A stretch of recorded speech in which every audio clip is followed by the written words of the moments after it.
شام اور ہمارا میڈیا۔ شام کے حالات دیکھ کر دل پھٹ رہا ہے، ایسے دلخراش مناظر ہیں کہ روح کانپ جائے۔ معصوموں اور کلیوں کے چہرے لہو میں تر ہیں، لیکن افسوس انسانیت مر رہی ہے۔ وہ شام کے مسلمان اپنے جسم پر گولے کھا کر مر رہے ہیں، لیکن یہاں پر بالی ووڈ کی ایک اداکارہ سری دیوی پر آنسو بہا کر مرے جا رہے ہیں۔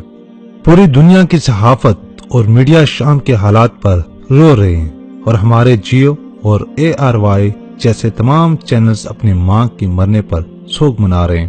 اس سے بڑھ کر بھی پاکستان انفارمیشن منسٹری کی جانب سے اظہار تعزیت کے بیانات انتہائی قابل افسوس، نہ کہ شام کے انسانوں کے لیے، اپنی سری دیوی کے لیے۔ اوپر سے PSL کے جنون میں ہم عوام کا رویہ ہمیں کھیل اور کھلاڑیوں کی پڑی ہے۔ کرکٹ کے بخار نے ہمارے دل مردہ بنا دیے ہیں۔ ان حالات میں ان کرکٹرز کے چاہنے والوں کی مثال ایسے ہی ہے جیسے ایک گھر میں ایک نوجوان کی میت پر رونا رو رہا ہو اور دوسری طرف اس کے پڑوس میں شادیانے بجانے جا رہے ہوں۔ خدا کی قسم ہم خود غرض ہے، بے حس ظالم جابر پتھر دل ہیں، اور اس حد تک ہو گئے ہیں کہ اپنے گھر میں بھی حادثہ ہو جانے سے تفریح نہیں چھوڑتے۔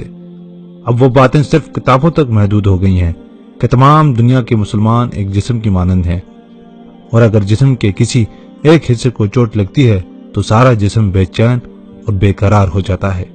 لیکن اب شاید ایسا نہیں ہے۔ ہزاروں تصاویر سامنے سے گزری جن میں معصوم کلیوں کے چہروں سے گوشت کے لوتھڑے باہر کو آ رہے تھے۔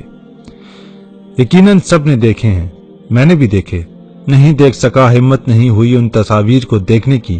ان گردش کرتی تصاویر کی بیچ ایک تصویر نے سوچنے پر، لکھنے پر مجبور کر دیا۔ زیر نظر تصویر شامی بچے کی تصویر ہے، جس میں بچہ اپنی تمام تر توانائیوں کو یکجا کرتے ہوئے شاید تمام دنیا کے بے ضمیر پتھر دل انسانوں سے مخاطب ہے۔ اے دنیا کے حکمرانوں، اے اقوام متحدہ کے ارکانوں، اے ہیومن رائٹس کے ممبرانوں، اے مذہب کے اماموں، اے دنیا کے انسانوں، اے دنیا کے مسلمانوں، اے عرب کے عیاش حکمرانوں، اے سعودیہ کے سلمانوں، اے ترکی کے رجب طیب اردگانوں، اے نواز، اے عمرانوں، اے میڈیا کے مالکانوں، اے فیس بک ٹویٹر کے پروانوں، اے تاجرانوں، خدا را ہمیں بچاؤ، ہمارے لیے آواز اٹھاؤ۔ ہم مر رہے ہیں، ہم اجڑ گئے ہیں، خدا کے لیے جاگو۔ اس خواب غفلت سے ہمارے جسم میں بھی لہو ہے، اسے پانی نہ سمجھو، اس لہو کے بہنے سے بھی شدید درد ہوتا ہے۔ آج اگر صدا بلند نہیں کرو گے تو اس ظلم کے خلاف تو یہ ظلم یوں ہی جاری رہے گا۔ آج اگر یہ شام پر ہو رہا ہے تو خدا نہ خواستہ کل کو یہ حالات ہم پر بھی ہوں گے۔ شام والے تو مر جائیں گے، لیکن شاید ہمارا جینا بھی مشکل ہو جائے۔ شام کو آزادی بھی مل جائے گی، ایک سیاہ تاریخ کے بعد روشن صبح شامی بھی دیکھ لیں گے، لیکن ڈر ہے یہ سیاہ لمبی رات کسی اور پر، ہم پر بھی نہ آ جائے، کیونکہ دنیا گول ہے۔ آج ایک کی باری، کل کسی اور کی۔ اس سے پہلے کہ ہماری باری آ جائے ہمیں اس کو روکنا ہوگا، ہمیں متحد ہونا ہوگا، ہمیں انسانیت کے لیے آواز اٹھانا ہوگی، اس ظلم، اس قہر کو روکنا ہوگا۔ ہم سب انسانیت کی بقا کے لیے ایک صف میں کھڑے ہو کر انسانیت کے حق میں آواز بلند کریں۔ آؤ ہم سب انسانیت کی بقا کے لیے ایک صف میں کھڑے ہو کر انسانیت کے حق میں آواز بلند کریں۔ اس ویڈیو کو ان تک ضرور شیئر کریں جنہوں نے بڑھ چڑھ کر سری دیوی کی موت پر آنسو بہائے اور اپنے شامی مسلمانوں کے لیے ایک لفظ تک اپنے منہ سے نہ نکال سکے۔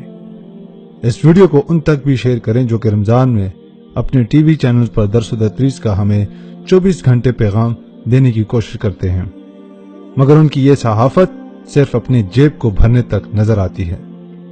یہ ویڈیو ان سب کے لیے ایک زوردار تماچا ہے جو کبوتر کی طرح آنکھیں بند کیے ہوئے ہیں، اور یہ تماچا آپ ان کو بھی ویڈیو شیئر کرنے کی صورت میں رسید کر سکتے ہیں، تو لہٰذا اس ویڈیو کو جتنا ہو سکے شیئر کریں۔